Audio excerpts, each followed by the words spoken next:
اس کے لیے باوضو ہونا ضروری نہیں ہے، مسجد میں آنا ضروری نہیں ہے، نماز پڑھنا ضروری نہیں ہے، یا اس وقت کے اندر وہ پڑھ سکتا تھا لیکن پھر بھی نہیں پڑھی، کوئی عذر بھی نہیں تھا، نہیں پڑھی۔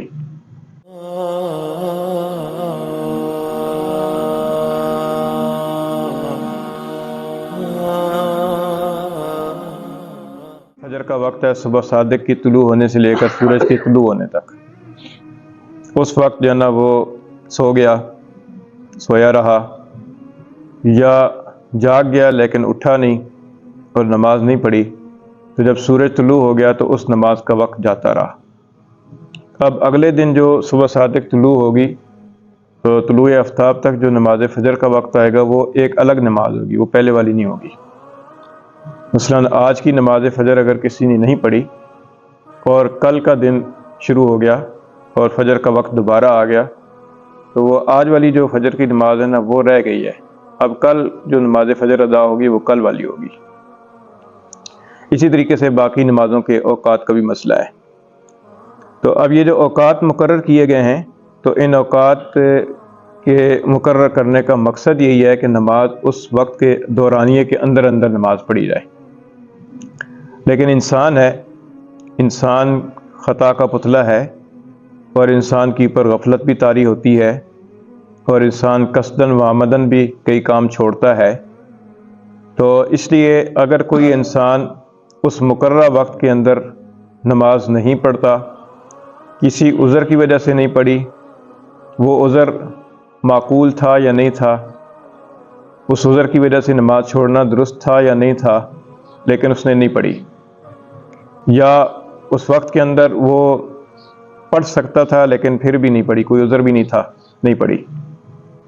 اور ایسے ہی وہ وقت گزر گیا، تو اب اس کی پر دو چیزیں لازم ہیں۔ ایک چیز یہ لازم ہے کہ وہ اس وقت کے اندر اللہ کا فریضہ ادا نہ کرنے کی وجہ سے جو گنہگار ہوا ہے، کیونکہ حدیث شریف میں آتا ہے کہ نماز کو چھوڑ دینا، ایک فرض نماز کو چھوڑ دینا یہ گناہ کبیرہ ہے۔ تو ایک تو اس سے جرم سرزد ہوا، اس جرم کی وجہ سے اس کی پر توبہ ضروری ہے اور اللہ تعالیٰ سے معافی مانگنا ضروری ہے۔ توبہ کا مطلب یہ ہوتا ہے کہ وہ دل سے ندامت محسوس کرے کہ اللہ کا میرے ذمے ایک فرض تھا جو میں نے ادا کرنا تھا، وہ نہیں ادا کیا، پچھتاوا ہو دل میں، اور اس پچھتاوے کے نتیجے میں پھر اللہ تعالیٰ سے معافی مانگے اور پھر آئندہ نہ اس کو چھوڑنے کا ارادہ کرے کہ آئندہ نہیں چھوڑوں گا، یہ پکا ارادہ کرے۔ یہ اگر ویسے ہی بیٹھے بیٹھے اس طرح کا تصور انسان میں آ جائے، انسان کو پچھتاوا لاحق ہو جائے اور انسان اللہ تعالیٰ سے معافی مانگ لے اور آئندہ کے لیے عزم کر لے تو توبہ ہو جاتی ہے۔ البتہ بہتر یہ ہے کہ جب کسی گناہ کا ارتکاب ہو تو اس کے بعد انسان کو چاہیے کہ وہ وضو کر لے، اور اگر ممکن ہو تو غسل کر لے، اور اس کے بعد 2 رکعت نفل توبہ کی نیت سے پڑھے جبکہ مکروہ وقت نہ ہو۔ تو جب وہ 2 رکعت نفل توبہ کی نیت سے پڑھ لے تو پھر نماز سے فارغ ہونے کے بعد خوب استغفار کرے، اتنا استغفار کرے کہ دل کو تسلی اور اطمینان ہو جائے۔ اب جب بالغ ہو گیا ہے لڑکا یا لڑکی تو اب اس کے ذمہ شریعت کے احکام لازم ہو گئے۔ شریعت کے احکام میں سے نماز کا پڑھنا فرض ہے، یہ بھی اس پر فرض ہو گیا، روزہ رکھنا فرض ہے، یہ بھی فرض ہو گیا، اگر وہ مالدار ہے تو زکوٰۃ کا نصاب بھی اس کا شروع ہو گیا سال، اور اگر وہ زیادہ مالدار ہے حج کر سکتا ہے اور حج کا موسم آ گیا تو حج بھی فرض ہو جائے گا۔ یعنی جو احکام بھی بالغ آدمی پر فرض ہیں وہ بلوغ ہوتے ہی لڑکے پر اور لڑکی پر فرض ہو جاتے ہیں۔ جب بالغ تو لڑکا ہو گیا 12 سال کی بات کے بعد 13 سال میں ہو گیا، کوئی 14 سال میں ہو گیا، کوئی 15 سال میں ہو گیا، لیکن نمازیں اس نے شروع کی ہیں 20 سال کی عمر میں یا 25 سال کی عمر میں۔ اس سے پہلے کبھی کوئی نماز پڑھتا تھا، نہیں پڑھتا تھا، صرف جمعہ پڑھتا تھا، کوئی ایک آدھ نماز پڑھ لیتا تھا۔ اب وہ جو اتنے عرصے کی نمازیں اس نے چھوڑے رکھی ہیں ان ساری نمازوں کی قضا کرنا ضروری ہے۔ ان میں صرف توبہ استغفار کر لینا کافی نہیں ہے کہ آدمی کہے کہ بس میں نے توبہ کر لی ہے معاف ہو گیا، ایسا نہیں ہے۔ توبہ کرنا الگ ضروری ہے۔ توبہ اس لیے کرے گا کہ وہ اس نے وقت کے اوپر اللہ کا فریضہ کیوں نہیں ادا کیا، اور قضا اس لیے کرے گا کہ اس کی قضا کرنے کا حکم ہے کہ اس کو قضا کرنا ضروری ہے، قضا کرنا فرض ہے۔ تو اب وہ پچھلی ساری نمازوں کا حساب لگائے گا کہ مثلاً اس نے 3 سال نمازیں نہیں پڑھی، 4 سال نمازیں نہیں پڑھی، تو ایک دن کے اندر 5 نمازیں ہوتی ہیں، اور ایک مہینے میں اتنی بن جاتی ہیں، اور ایک سال میں اتنی بن جاتی ہیں، اور 3 سال میں اتنی بن گئی۔ اب وہ ساری نمازیں کاپی کی پر، ڈائری کی پر نوٹ کر کے لکھ لے، اور ان کو وقتاً فوقتاً قضا کرنا شروع کر دے۔ ایک دن کی جو یومیہ قضا رکھتے بنتی ہیں نا، وہ 20 رکھتے بنتی ہیں۔ 2 فجر کے فرض، 4 ظہر کے فرض، 4 عصر کے فرض، 10 یہ ہو گئے، 3 مغرب کے فرض، 4 عشاء کے فرض، 7، اور 3 وتر، 10۔ یہ کل 20 رکعتیں بنتی ہیں ایک یوم کی قضا نمازوں کی، جن کی قضا ضروری ہے۔ سنتوں کی قضا تو ضروری نہیں ہے۔ اور 20 رکعتیں اگر کوئی آدمی قضا کی نیت سے پڑھے ایک وقت کے اندر، ایک ہی وقت میں، تو اس میں آدھا گھنٹہ لگتا ہے۔ تو یا تو یہ کرے کہ یومیہ آدھا گھنٹہ نکالے، اور یومیہ آدھا گھنٹے کے اندر وہ اپنی نمازیں قضا لوٹائے، اور یا یہ کرے کہ جس دن چھٹی ہو اس دن وقفے سے کئی دنوں کی نمازیں قضا لوٹائے، اور یا یہ کرے کہ جس نماز کو پڑھ رہا ہے اس نماز کے ساتھ اس کی قضا کرے۔ لیکن اس میں یہ ہے کہ فجر کے جو قضا کرنی ہے تو وہ عوام الناس کے سامنے نہ کرے، گھر میں کر کے آئے، اکیلے کر کے آئے۔ باقی عصر کی اگر قضا کرنی ہے تو عصر کے بعد اگر کرنی ہے تو پھر اکیلے میں کرے۔ اگر عصر کے فرض ادا پڑھنے سے پہلے کرنی ہے تو اس وقت کر سکتا ہے، مسجد میں بھی کر سکتا ہے۔ اور باقی جو نمازیں ہیں جیسے مغرب کے 3 فرض وہ قضا کر سکتا ہے، عشاء کے 4 فرض پہلے بھی قضا کر سکتا ہے، بعد میں بھی کر سکتا ہے، ظہر کے 4 فرض پہلے بھی قضا کر سکتا ہے، بعد میں بھی قضا کر سکتا ہے۔ تو یہ قضا کرے گا۔ اچھا، قضا کے وقت میں نیت کرنا ضروری ہے قضا کی۔ ادا کے وقت میں ادا کی نیت ضروری ہے، اور قضا کے وقت میں یہ نیت ضروری ہے کہ میں قضا کی نماز پڑھ رہا ہوں، ظہر کے 4 فرض قضا پڑھ رہا ہوں۔ اچھا، اس میں اگر دن اور تاریخ معلوم ہے تو دن اور تاریخ کو متعین کر کے قضا کرنا ضروری ہے۔ مثلا کسی کی پرسوں کی فجر کی نماز قضا ہوئی ہے تو وہ اپنے دل کے اندر متعین کرے کہ پرسوں مثلا 7 تاریخ تھی، 7 تاریخ کی فجر کی نماز جو میرے ذمہ باقی ہے میں وہ پڑھ رہا ہوں، دل کے اندر یہ استحضار کر کے پھر وہ 2 فرض پڑھے۔ یا مثلا کسی کی جو ہے نا وہ 2 تاریخ کی قضا ہوئی ہے، 2 اپریل کی ظہر کی نماز اس نے نہیں پڑھی،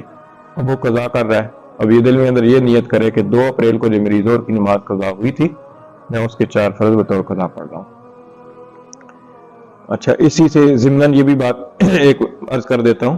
کہ آدمی اپنی ڈائری بنائے،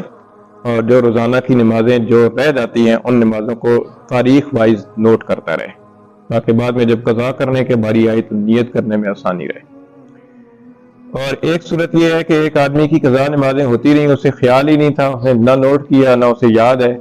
اب کئی سالوں کی نمازیں قضا ہو گئی ہیں، اب خیال آیا اب کیا کرے۔ اس کا طریقہ یہ ہے کہ وہ نیت کرتے وقت میں یہ نیت کرے کہ یا اللہ میرے ذمے جو فجر کی نمازیں جتنی بھی میرے ذمے قضا باقی ہیں ان میں سے جو سب سے پہلی فجر کی نماز میری قضا ہوئی تھی میں وہ پڑھ رہا ہوں۔ جب وہ ادا کر لے گا نا تو پھر 2 نمبر والی پہلی پر آ جائے گی، 1 نمبر ادا ہو جائے گی۔ پھر کہے گا اگلی دفعہ ادا کرتے وقت میں کہ یا اللہ جو فجر کی نمازوں میں جو سب سے پہلی میری فجر کی نماز میرے ذمہ باقی ہے میں وہ کر رہا ہوں۔ جب وہ ادا کر لے گا اب 2 ادا ہو گئی، اب تیسرے نمبر والی پہلے پر آ گئی،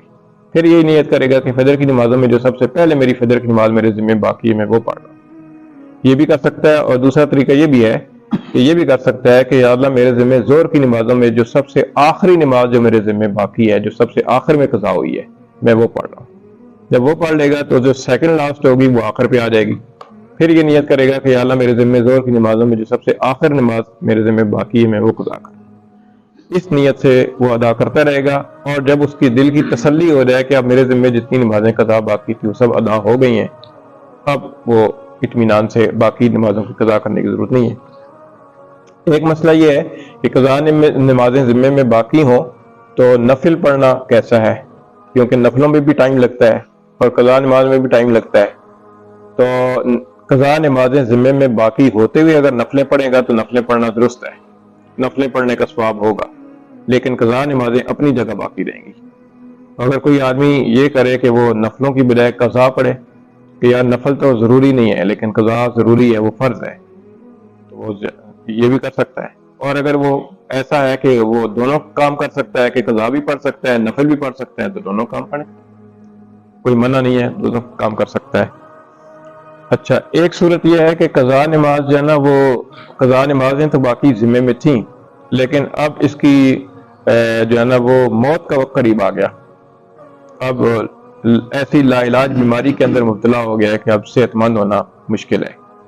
اب ایسی صورت کے اندر پچھلی قضا نمازوں کی قضا کرنا ناممکن سا لگ رہا ہے، تو ایسی صورت کے اندر ان نمازوں کی طرف سے فدیہ ادا کریں،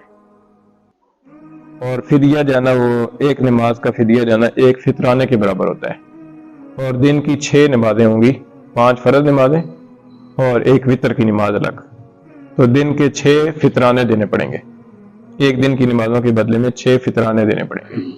اگر فرض کیا کہ فطرانہ 300 روپیہ ہے تو ایک دن کی جو نمازیں 1800 روپیہ ایک دن کی نمازوں کا فدیہ بنے گا۔ اب 2 دن کی لگا لے کتنے بنے گا، پھر مہینے کی لگا لے، پھر سال کی لگا لے، تو یہ اس صورت میں ہے کہ جب وہ ایسی کنڈیشن کو پہنچ جائے کہ اب اس کو نماز قضا کرنا اس کے لیے ممکن نہیں ہے،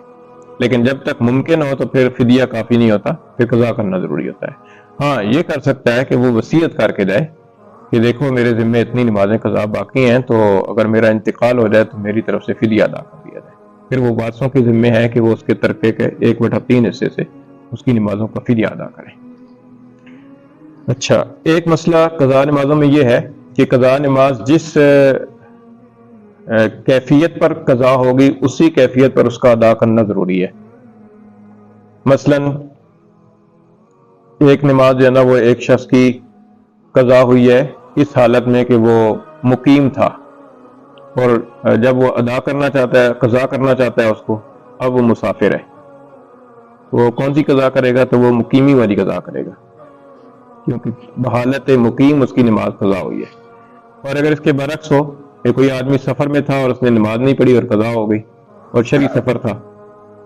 تو سفر کی حالت میں اس کی نماز کا وقت جاتا رہا، تو اب وہ واپس آ کر قضا کرنا چاہتا ہے، تو اب وہ 4 کی بجائے 2 پڑے گا، کیونکہ سفر کی حالت میں اگر پڑھتا تو 2 پڑھتا۔ لیکن یہ صرف سفر کے ساتھ خاص ہے، صحت اور بیماری کے حوالے سے یہ تفصیل نہیں ہے کہ صحت اور بیماری کے حوالے سے، مثال کے طور پر ایک آدمی جو ہے نا جس وقت اس کی نماز قضا ہوئی ہے تو وہ کھڑے ہو کر نماز پڑھنے پر قادر تھا، اب جب وہ نماز کو قضا کر رہا ہے تو اس وقت کھڑے ہو کر نماز پڑھنے پر قادر ہی نہیں ہے، تو اب وہ بیٹھ کر نماز قضا کر سکتا ہے۔ یا ایک آدمی کی نماز جس وقت قضا ہوئی تو اس وقت وہ کھڑے ہو کر نماز پڑھنے پر قادر نہیں تھا، بیماری کی وجہ سے بیٹھ کر نمازیں پڑھ رہا تھا، اب جب وہ قضا کر رہا ہے تو اس وقت صحت مند ہو گیا، کھڑے ہو کر نماز پڑھ سکتا ہے، تو اب کھڑے ہو کر قضا کرے گا، یہ نہیں کہ وہ بیٹھ کر قضا کرے۔ تو یہ قضا نمازوں کے حوالے سے یہ تفصیل ہے، تو ان چیزوں کو مد نظر رکھا جائے، اور اس میں زیادہ جو آدمی کے لیے بڑی سہولت والی بات ہے اور بہتر بات یہ ہے کہ وہ وقت کے اندر نمازیں ادا کرتا رہے، کیونکہ وقت کے بعد نمازیں ادا کرنا بہت مشکل ہو جاتا ہے، بہت بھاری لگتا ہے، تو اس لیے کوشش کرنی چاہیے کہ آدمی کی نمازیں ساتھ ساتھ ادا ہوتی رہیں، کوئی نماز قضا نہ ہو۔ ایک مسئلہ جمعے کی نماز کا ہے کہ اگر کسی سے جمعہ قضا ہو جائے اور جمعہ رہ جائے تو اولاً تو کوشش کرنی چاہیے کہ جمعہ ایک مسجد میں وقت گزر گیا ہے تو دوسری میں تلاش کرے، دوسری میں نہیں ہے تو تیسری میں جائے۔ جمعے مختلف اوقات میں ہوتے ہیں، کہیں 1 بجے ہے، کہیں 1:30 بجے ہے، کہیں 2 بجے ہے، کہیں 2:30 بجے ہے، تو جمعہ تلاش کرے۔ اور اگر فرض کیا کہ ایسا وقت ہے کہ وہ کسی جگہ بھی جمعہ سے نہیں مل رہا، سب جگہ جمعہ ہو چکا ہے، تو جمعہ کی نماز چونکہ اکیلے نہیں پڑھی جا سکتی، اس لیے اب وہ اکیلے وقت موجود ہے یا وقت گزر گیا، دونوں صورتوں میں ظہر کی نماز قضا کرے گا۔ وقت کے اندر بھی اگر اکیلے پڑھ رہا ہے تو ظہر کے 4 فرض پڑھے گا، سنتے بھی پڑھے گا، اور اگر وقت گزر گیا ہے تو صرف ظہر کے 4 فرض بطور قضا پڑھے گا۔ ایک مسئلہ عید کی نماز کی قضا کا ہے کہ عید کی نماز عید والے دن اسے پڑھنا واجب تھا، اب عید کی نماز جو ہے نا وہ اس سے ایک جگہ اس کی رہ گئی، اسے چاہیے کہ دوسری جگہ تلاش کرے۔ عید کی نماز بھی مختلف اوقات میں ہوتی ہے، 6:30 ہو رہی ہے، 6:45 ہو رہی ہے، 7 بجے ہو رہی ہے، 8 بجے ہو رہی ہے، 8:30 ہو رہی ہے، 9 بجے ہو رہی ہے، کہیں نہ کہیں اسے عید کی نماز ملے گی۔ اور اگر فرض کیا کہ سب جگہ عید کی نماز ہو گئی ہے، اب وہ اس سے عید کی نماز نہیں پڑھ سکا، تو چونکہ عید کی نماز کی قضا نہیں ہے، لہذا اب ایک تو توبہ استغفار کرے، اور دوسرے گھر آ کر تو کچھ 2 رکعتیں یا 4 رکعتیں پڑھنا چاہے تو پڑھ لے، باقی قضا اس کی نہیں ہے، توبہ استغفار ہے۔ یہ نماز قضا کے مسائل ہو گئے۔